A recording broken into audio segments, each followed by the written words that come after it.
Guys, അപ്പൊ നമ്മൾ ഇന്ന് എങ്ങോട്ട് പോവാണ്? എന്റെ വീട്ടിലേക്ക്. എന്തോതിന് പോവാ? ശിവരാത്രി ആഘോഷിക്കാൻ. ഓക്കെ, പോയിട്ട്.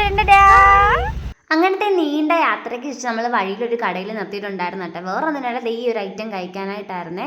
സത്യം പറഞ്ഞാല് പണ്ട് തൊട്ട് ഞാൻ ഇതിന്റെ ഒരു വലിയ ഫാനാണ് കേട്ടോ. എത്ര കിട്ടിയാലും ഞാൻ തിന്നോളും. പിന്നെ അവിടുത്തെ ഒരു വെറൈറ്റി ഐറ്റം ഉണ്ടായിരുന്നു കേട്ടോ. ഇതിന്റെ പേര് ഞാനങ്ങ് പറഞ്ഞു പോയെ. മുട്ടയും അതേപോലെ തന്നെ പൊറോട്ടയും മയോണൈസും ഒക്കെ വെച്ചിട്ടുള്ള ഐറ്റം കേട്ടോ. ഭയങ്കര ടേസ്റ്റ് ആയിരുന്നു ഇത്. ഒരാൾക്ക് അത്യാവശ്യം നല്ല രീതിക്ക് വേറെ നിറയും കേട്ടോ.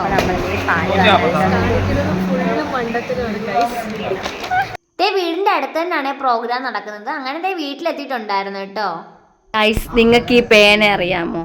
ദാണ്ട് ഈ മുതല് വീട്ടിൽ കൊണ്ടുവച്ചിരുന്ന പേനയാണ്. നമ്മുടെ ഇലിസ്റ്ററിലെ പേനയാണ് ഗൈസ്. ഇതിന്റെ എല്ലാ എണ്ണം കൂടെ എന്നെ കുറ്റം പറയുന്ന കാണാം ഗൈസ്. ഇത് പാത കയ്യിലാണ് ഇരിക്കുന്നത്.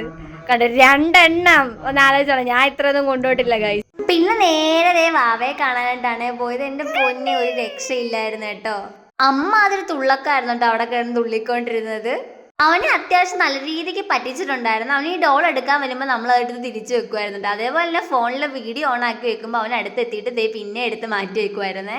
സത്യം പറഞ്ഞ ഈ പിള്ളേരൊക്കെ ഉണ്ടെങ്കിൽ സമയം പോകുന്ന അറിയത്തേ ഇല്ല കേട്ടോ. അങ്ങനെ രാത്രി പ്രോഗ്രാം കാണാനായിട്ട് വന്നതാണ്. അതിൻ്റെ ഇടയ്ക്കാട്ടോ ലാബിൽ നിന്ന് 2 പേര് വിളിച്ചിട്ടുണ്ടായിരുന്നു. പിന്നെ അതുങ്ങളെയൊക്കെ വിളിച്ചിട്ടെല്ലാം കാണിപ്പിച്ചിട്ടുണ്ടായിരുന്നു കേട്ടോ.